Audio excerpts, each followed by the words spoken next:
Hello, New York Giants fans, and welcome to your Giants News Roundup for Friday, January 28th. I'm your host, Ed Valentine of Big Blue View, and today could finally be the day that your New York Giants get a head coach. So we're sitting and looking and waiting and watching for those puffs of blue smoke to come from 1925 Giants Drive in East Rutherford, New Jersey, to find out who your next Giants head coach is going to be. The Giants do their final interview today, or what is expected to be their final interview, when Buffalo Bills defensive coordinator Leslie Frazier is in East Rutherford for his in-person interview, his second actual interview for the job. Frazier joins Brian Daboll, Bills offensive coordinator, as the two candidates who got a second interview. On Thursday, Miami Dolphins, or former Miami Dolphins head coach Brian Flores, was in New Jersey to interview in person with the Giants. Obviously, a lot of interest in that.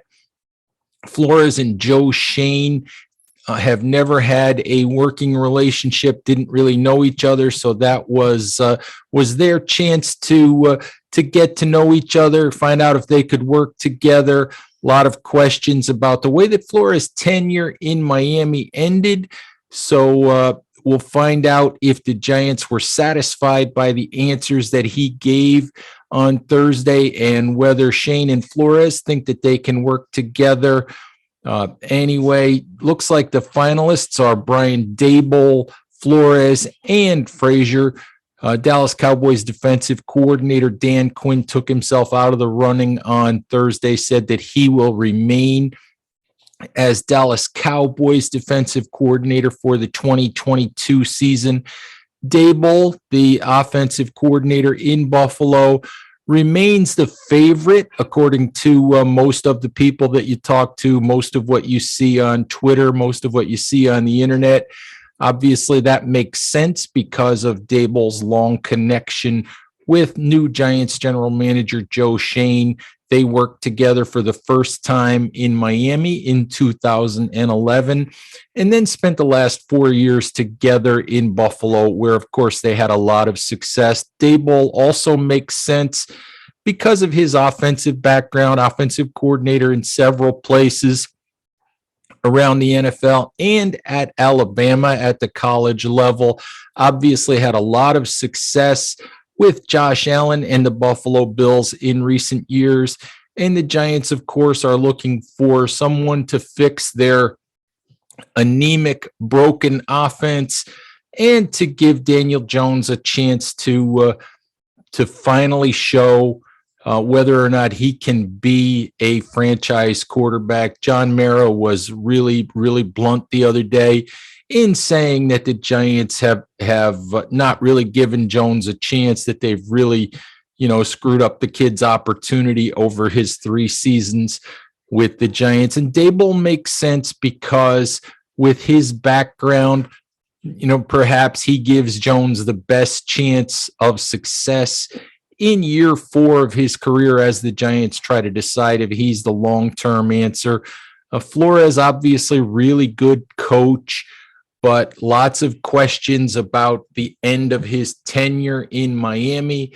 A lot of questions there about his relationship with Miami GM Chris Greer, about his inability to keep a coaching staff together, as there were several offensive coordinators, several defensive coordinators, some upheaval on the offensive line, and, questions in general about Flores' ability to more or less play nice with others. Leslie Frazier is considered a sort of under-the-radar candidate for this job. Longtime NFL defensive assistant, defensive coordinator in 4 different places over his career, including the last few seasons in Buffalo, was head coach of the Minnesota Vikings for 3+ seasons, highly respected, well-liked around the league, would not be a sexy hire, but Joe Schoen is said to have a lot of respect for Frazier. and a good working relationship with Frazier. And if you're looking for an under the radar candidate, it would have to be Frazier. Shane has said that he wants someone who will be in lockstep with him as they try to rebuild the Giants. So we'll see which way they go. I think odds-on favorite is Daboll. A dark horse here is definitely Frazier. But as we put this podcast together for you, we could easily have a head coach for your New York Giants by Friday night and perhaps by Saturday morning. So stick with bigblueview.com to find out all of the latest news, information, updates, opinions, analysis about the head coaching search, and about everything to do with your New York Giants. Please remember to subscribe on YouTube if you're watching us there, or on any of your favorite podcast applications if that's where you're listening to us today. Thank you as always, Giants fans, and we'll talk to you soon. Bye-bye.